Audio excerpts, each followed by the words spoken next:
सलोनी एक पढ़ी लिखी और गुणी लड़की होती है, पर उसका रंग सांवला होता है। सलोनी के पिता को अपनी बेटी की शादी की चिंता होने लगती है। एक दिन उसके पिता तिलकराम उसकी शादी के सिलसिले में अपने दोस्त लखन से मुलाकात करते हैं और उसे एक पुराना वचन याद दिलाते हैं। अरे भाई, क्या हाल है तेरा? मैं ठीक हूँ, तू बता तेरा क्या हाल है? मैं भी बढ़िया एकदम। पर यार, बालक अब शादी के लायक हो गए हैं। हाँ, वो तो हो गए हैं। मैं सब समझ रहा हूँ तेरा इशारा किस ओर है। मुझे मेरा वचन याद है मेरे बेटे आयुष और सलोनी बिटिया की शादी का भी। हाँ भाई, अब उस वचन को पूरा करने का वक्त आ गया है। तू बस पंडित जी को बुला के अच्छा सा मुहूर्त निकलवा दे, ब्याह की तैयारियां शुरू कर दे। अब ये दोस्ती रिश्तेदारी में बदलने वाली है। इस तरह लखन अपने सुंदर, गुणी और कामकाजी बेटे आयुष की शादी सलोनी से करवा देता है। आयुष और उसकी माँ झुम्पा को सलोनी बिल्कुल भी पसंद नहीं होती। उन्हें सलोनी का सांवला रंग देख चिढ़ होने लगती है। वो उसे मन ही मन बेहद नफरत करते हैं। पर आयुष के पिता की जिद के आगे आयुष और उसकी माँ झुम्पा की एक नहीं चलती। शादी के कुछ दिनों तक सब ठीक चलता है, पर दोनों माँ बेटे इस शादी को तोड़ने की तरकीबें सोचने लगते हैं। अरे आयुष बेटा, वो तेरी काली बिल्ली कहाँ है? जरा बुला तो उसे, बड़े दिन हो गए, कुछ प्रसाद नहीं दिया उसे। माँ, आप किसे बुला रही हो? उस कल्लो को? वो तो अपना बदसूरत समूह ठीक करने में लगी रहती है पूरा दिन, फिर भी काली की काली रहती है। क्या कहा, तैयार हो रही है? सुन मेरे लाल, कौआ चाहे जितना भी जतन कर ले, वो हंस नहीं बन सकता। बिल्कुल सही कह रही हो माँ आप। पापा ने भी कैसी काली बिल्ली को मेरे पल्ले बांध दिया। पास में ही खड़ी सलोनी आयुष और अपनी सास झुम्पा की बातें सुन लेती है, जिसे सुनकर उसका मन उदास हो जाता है। पर इस तरह अपने रंग को लेके हो रहे भेदभाव को देख वो बोल पड़ती है। सासू माँ और आयुष जी, इस तरह किसी के रंग का मजाक उड़ाते हुए आप लोगों को शर्म नहीं आती? नहीं अरे किसी और का कहाँ, हम तो तेरा यानी अपनी कल्लो। अगर इतना ही बुरा लगता है तो तुम यहाँ से चली क्यों नहीं जाती? तभी कुछ देर में सलोनी के ससुर लखन वहाँ पहुँच जाते हैं और घर में सन्नाटा छा जाता है। अरे क्या भसड़ मचा रखी है घर में? अब बोलो, सबको सांप क्यों सूंघ गया? कुछ नहीं ससुर जी, बस घर में ऐसे ही बात चल रही थी ना सासू माँ? हाँ बहू, वो मुझे कुछ काम याद आ गया है। ठीक है ना सब? ये तेरी आंखें लाल क्यों हैं बहू? हाँ जी ससुर जी, सब ठीक है, बस वो मुझे मेरे घर वालों की थोड़ी सी याद आ रही थी। घर की शांति को बनाए रखने के लिए सलोनी कुछ वक्त के लिए अपने मायके चली जाती है। वहीं दूसरी ओर उसका पति आयुष नौकरी के सिलसिले में मुंबई चला जाता है, जहां उसे एक खूबसूरत गोरी लड़की मोहिनी से प्यार हो जाता है। तभी एक दिन वो मोहिनी को कॉफी शॉप में मिलने को बुलाता है और थोड़ी ही देर में मोहिनी रेड ड्रेस पहन के उसके सामने आ रही होती है। इस रेड ड्रेस में तो तुम बिल्कुल रेड वेलवेट का केक लग रही हो। Oh, so sweet. Thank you so much for the compliment.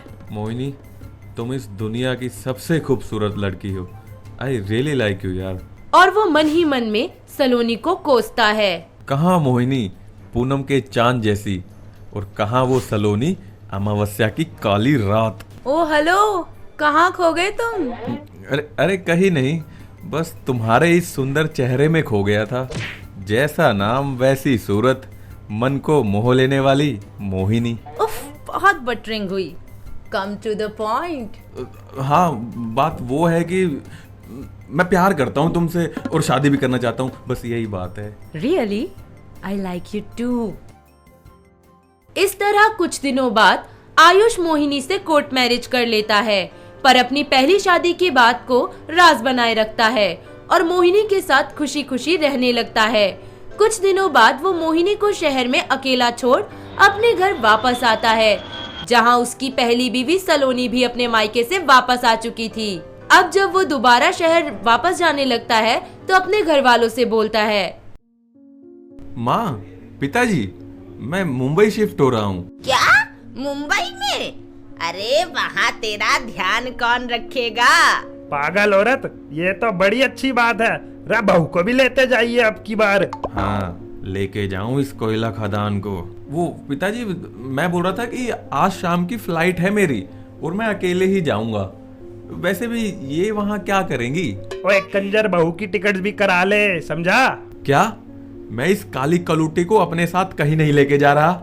तुम्हारे कहने से मैंने इससे शादी कर ली, वही बड़ी बात है मेरे लिए तो। क्या बोला? अरे बाप को मत सिखा, बहू को साथ लेके नहीं गया तो तू भी यहीं रहेगा, समझा? आया बड़ा फन्ने का है? तभी अचानक से वहाँ मोहिनी भी आ जाती है। मोहिनी को देख सभी घर वाले शॉक हो जाते हैं और आयुष के तो मानो तोते ही उड़ जाते हैं। सरप्राइज आयुष डार्लिंग, तुम्हें क्या लगा? मेरे स्वीटू, सोना, जानू, तुम मुझे अकेले छोड़ के अपने घर चले जाओगे? मुझे पता नहीं चलेगा। देखो तुम्हारे पीछे पीछे मैं भी यहाँ आ गई। तुम यहाँ कैसे, क्यों? अरे आयुष, कौन है ये गौरी मैम? और भाई के लगती है तेरी, कैसी बातें कर रही है ये? वो पिताजी, ये वो ना, ये वैसे बड़ी सुंदर हो, जरा अपना नाम तो बताओ। अरे मैं मोहिनी, आयुष की बीवी। हमारी शादी हुई है, कोई मजाक नहीं। डार्लिंग तुम बताते क्यों नहीं सबको? ओह माय गॉड, कैसे गवार लोग हैं यहाँ पे। Hold your tongue, shut up and listen carefully. Miss Mohini, ये आयुष और मेरी फैमिली है और मैं आयुष की बीवी हूँ। एंड बाय द वे, तुम कहाँ से आ गई बीच में? मैं हूँ आयुष की बीवी, समझी? व्हाट द हेल, चल क्या रहा है यहाँ? मोहिनी, सलोनी, वो आयुष, जुबान क्यों बंद है तुम्हारी? अरे तुम बताते क्यों नहीं कि मैं कौन हूँ? क्या बोल रही है ये? तुम कुछ बोलते क्यों नहीं आयुष? सच क्या है? क्या है सच? सब समझ गया मेरे। दो छोरी की जिंदगी बर्बाद कर दी, घर की सारी मान मर्यादा मिट्टी में मिला दी। हाय, इस कलमुही डंकनी सलोनी की वजह से ही सब हो रहा है। अरे तुम मेरे लाल को कुछ मत बोलो। मेरी वजह से? अरे मेरा तो बस रंग काला है, आपके लाडले के तो चरित्र में ही कालिक पुती है। करेक्ट सलोनी, तुम्हें तुम्हारी गलती की सजा जरूर मिलेगी Ayush. I just call the police. Mohini के फोन करने के कुछ देर बाद ही पुलिस भी वहां आ जाती है और दो लड़कियों के साथ धोखा करने और डिस्क्रिमिनेशन करने के आरोप में आयुष को अरेस्ट कर लेती है। साथ ही उसकी मां झुम्पा को भी डिस्क्रिमिनेशन करने के कारण अरेस्ट कर लेती है। वहां मौजूद सबको ये बात समझ आ जाती है कि इंसान का रंग रूप चाहे गोरा, काला, मोटा, पतला कैसा भी हो, पर उसका चरित्र और नीयत साफ होनी चाहिए। अगर आपको ये वीडियो पसंद आया हो तो इसे लाइक कीजिए, चैनल सब्सक्राइब कीजिए और कमेंट करके बताइए कि भविष्य में आप कौन सी कहानी देखना पसंद करेंगे।